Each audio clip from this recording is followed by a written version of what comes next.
ကျွန်တော်ဒီနေ့ဗာပြောချင်တာလဲဆိုတော့ကျွန်တော်ညီငယ်လေးပေါ့နော်ကျွန်တော်လမ်းမိကြတယ်မိတိုင်မင်းပြန်ကောက်တာကိစ္စလေးပေါ့ဘယ်လိုစစ်ရမလဲမိတိုင်မင်းပြန်ကောက်ထားတဲ့ဘိန်းလေးကိုပြီးတော့ကိုယ့်အကူဒီအကြောင်းမျိုးကြောင့်ပေါ့နော် CDI လိုအပ်ချက်ရှိလို့မိတိုင်မင်းပြန်ဖမ်းမယ်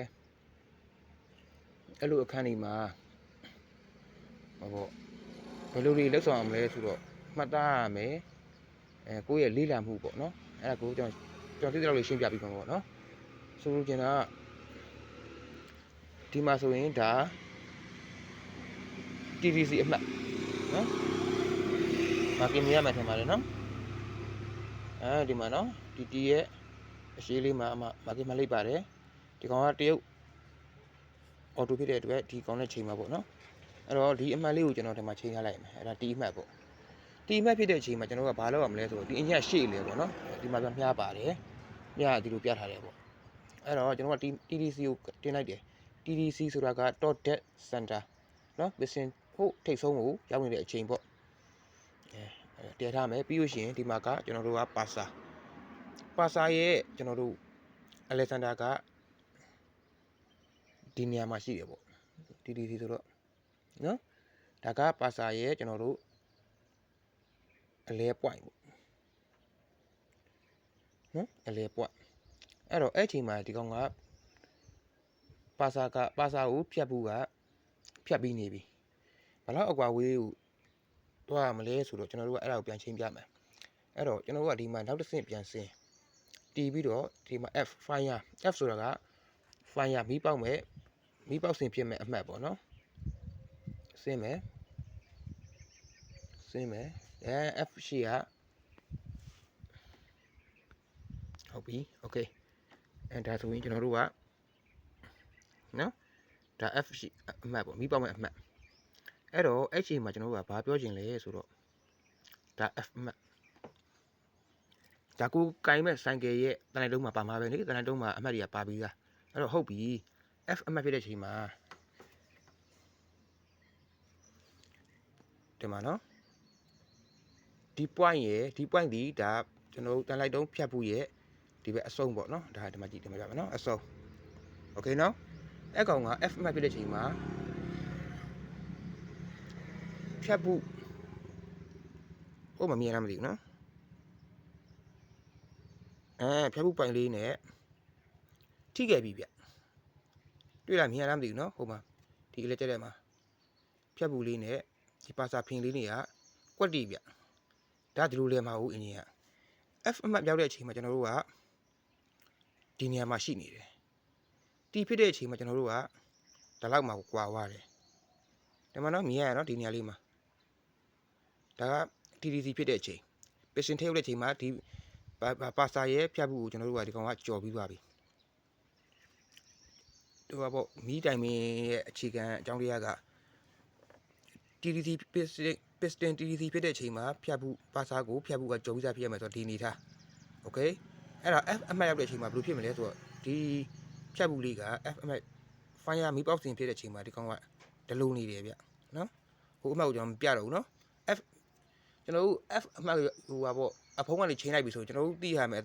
သိစီဒါလိုလေးဖြစ်နေမှာဆိုကျွန်တော်တို့သိထားမယ်အကြမ်းမြင်မဟုတ်ဘူးနော်ဟိုပေါ့သိရမယ်အကြောင်းတရားပေါ့ဒီလိုဖြစ်မယ်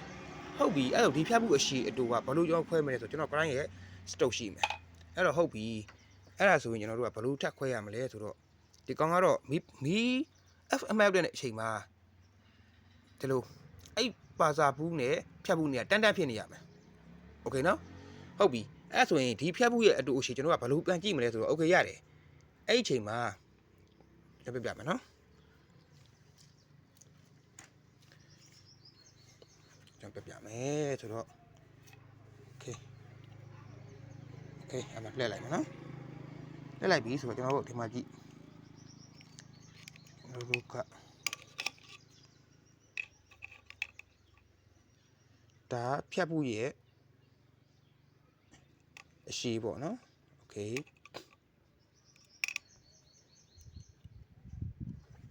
ဟုတ်ပြီနော်ဒါဖြတ်ဖို့ရဲ့အရှိပေါ့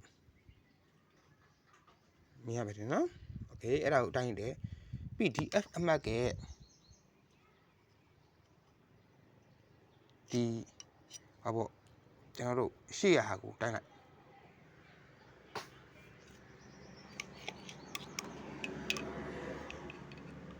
ကြောက်တဲ့ဆိုတော့တွေ့ရတာအဆင်ပြေဘူးโอเคနော်ဒါက F အမှတ်မှာရှေ့မှာအမှတ်တစ်ခုပါတယ်ပေါ့နော်ဟုတ်ပြီနော်ဒါ F အမှတ်ကရှေ့ကအမှတ်အကွာဝေးပေါ့နော်အဲ့ဒါဟုတ်ပြီအဲ့ဒါဆိုရင်ကျွန်တော်တို့က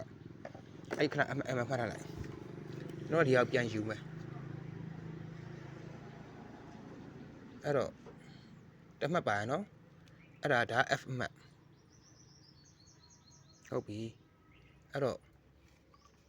နောက်တစ်ခုကဒီမှာနော်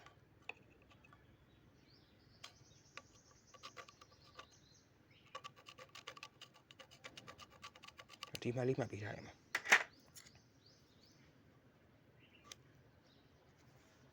အဲ့တော့ဒီ shape ပြန်မှန်ပိုကောင်းပါပေါ့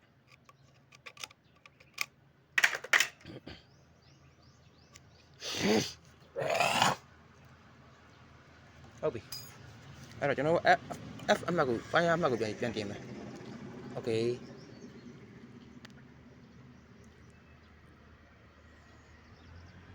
ဟုတ်လား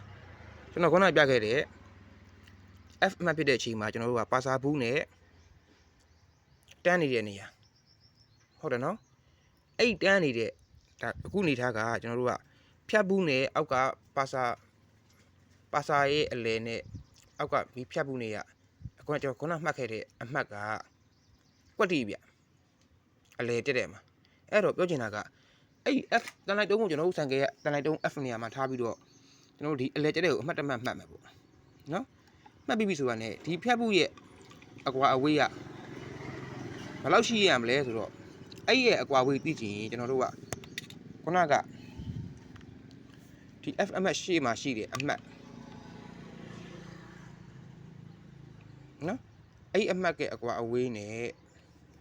ဒီခုနကကျွန်တော်မှတ်ခဲ့တဲ့အမှတ်အကွာအဝေးကိုထောက်ကြည့်လိုက်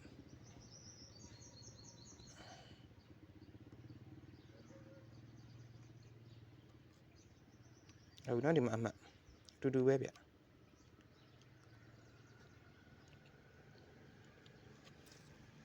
ဒီနေရာသည်ဒီအမှတ်နဲ့နေရာသည်ကျွန်တော်တို့ဟိုပါပေါ့ fire F အမှတ်ကိုကျွန်တော်တို့တန်လိုက်တုံးက marking ရဲ့အပေါက်ကကြည့်နေရမှာ F အမှတ်မြင်နေရတဲ့အချိန်မှာမြင်ရမယ့်အနေထားဘယ်လိုဖြစ်မလဲဆိုတော့ကျွန်တော်တို့ကဒီဘုဒီမြင်းလေးရဲ့အကွာအဝေးသည်ဒါကျွန်တော်တို့ကပါစာနဲ့ဒီအားလေးကတက်ဖြစ်နေအချိန်ကြီးဗျနော်တလောက်ကလေးပဲဘယ်လောက်ရှိလဲဆိုတော့အဲ့ပါစာဘူးရဲ့အလဲတန်းကြည့်လိုက်ပေါ့ဗျာဘယ်လောက်ရှိမလဲဆိုတော့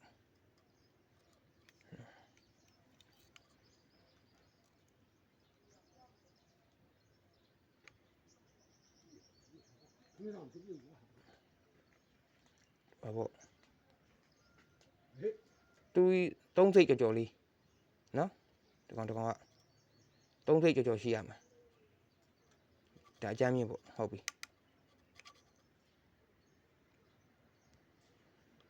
နော်အဲ့ဒါကကျွန်တော် FM ဖြစ်တဲ့ချိန်မှာဒီမှာထားမယ်နေရနော်အမအဲ့အမကဖြစ်တဲ့ချိန်မှာဒီဖြတ်ဘူးနဲ့ပါစာဘူးနဲ့ပါစာနဲ့ထိတဲ့နေရာလေးက F အမှတ်ဖြစ်တဲ့ချိန်မှာ3စိတ်ကြော်လေးပဲရှိတယ်ပေါ့နော်ဒီကောင်လေးကအဲ့ဒါလေးပဲရှိတယ်သူမီးပေါက်မဲ့နေရာကအဲ့ဒါမှကျွန်တော်မီးတိုင်မင်းစောချင်းနောက်ကြချင်းမီးတိုင်မင်းဟိုပေါ့စောရဲနောက်ကြဆိုတာဒီအမှတ်မှာစကားပြောတယ်ဗျကျွန်တော်တို့ကိုကဘယ်လို CDI မျိုးစားသုံးပါလဲဘယ်ဘိန်းမျိုးကိုကျွန်တော်ကအခြေခံမှဆိုတော့ကဒီအမှတ် F အမှတ်နဲ့ဒီရှေ့ကသင်္ကေတအကွာဝေးသည်ဒီကျွန်တော်ခုနပြခဲ့တဲ့ F ဖြစ်တဲ့အချိန်မှာထိရဲ့နေရာစင်တာရဲ့ရှေ့မှာကြံခဲ့တဲ့အကွာဝေးသည်ဒီအကွာဝေးဗျမြင်မှာထင်နော်ဒီအကွာဝေးသည်ခုနကျွန်တော်ဒီကတိုင်းပြတယ်ဒီအမှတ်လေးအဲ့အမှတ်လေးရဲ့ရှေ့ကိုယူခြင်းဖြစ်တယ်အဲ့ဒါဆိုကျွန်တော်တို့ကဟုတ်ပြီ TDC ပြန်ချိန်မယ် ဒါ TDC မှာဆိုရင်ဒီမှာကြော်ပါတယ်ဘယ်လောက်ကြော်ပါလဲအဲ့ပါစာဘူးရဲ့အလဲကိုကျွန်တော်တို့ကဒီမှာတမှတ်တယ်ဒီကောင်ကိုကျွန်တော်တို့ကဒီဖြတ်ဘူးရဲ့အစုံမှတ်လိုက်တယ်အဲ့ဒီအမှတ်ကိုကျွန်တော်တို့ကဘာလို့ပြန်လုပ်မလဲဆိုတော့တစ်ချက်ပြန်တိုင်းကြည့်လိုက်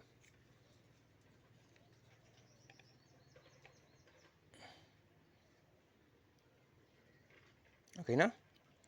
အဲ့တော့ဘယ်လိုရမလဲဆိုတော့မတွေ့လား